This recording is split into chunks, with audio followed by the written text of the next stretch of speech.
नमस्कार दोस्तों। आज मैं आपको ले चलूंगा उस समय में जब समय तो चल रहा था, लेकिन धरती पर न्याय रुक गया था। ये बात है द्वापर युग की, आज से लगभग 5000 वर्ष पहले की। मथुरा नगरी उस समय वैभवशाली थी। ऊंचे महल, चौड़ी सड़कें, मंदिरों में घंटियों की आवाज और नगर में उत्सव का माहौल।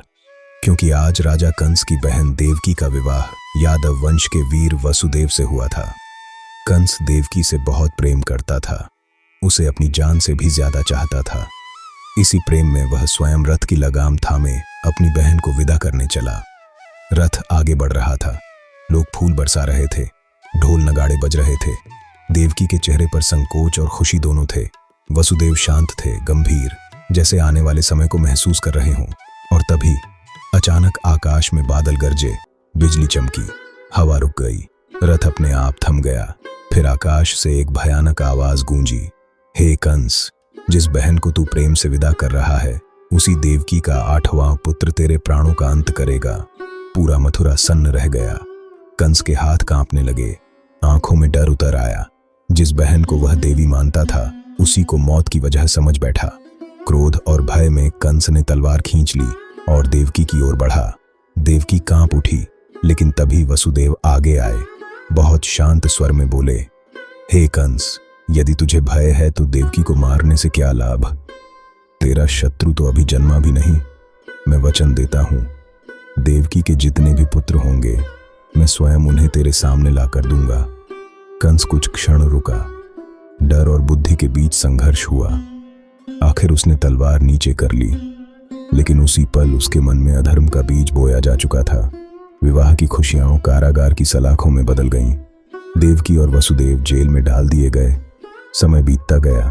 पहला पुत्र जन्मा, कंस ने मार डाला। दूसरा, तीसरा, चौथा, 5वां, छठा, 7वां।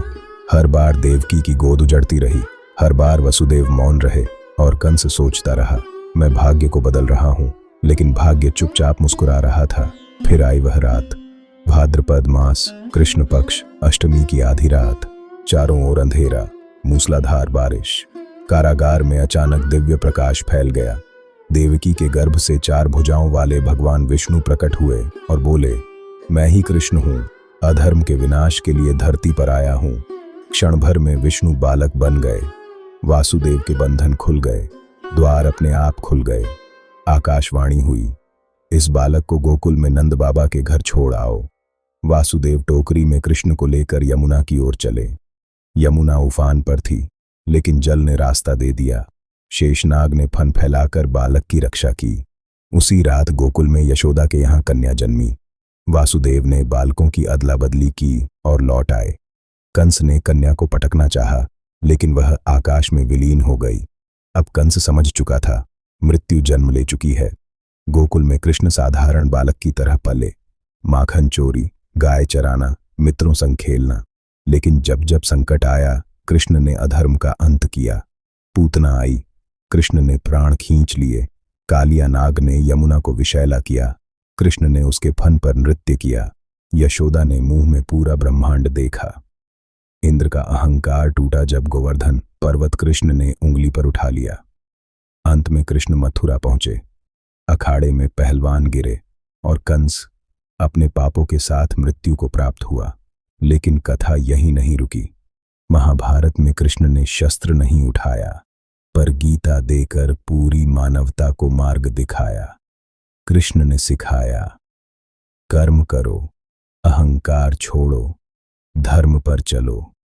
और यही कारण है दोस्तों, कि कृष्ण सिर्फ एक युग नहीं, हर युग के भगवान हैं।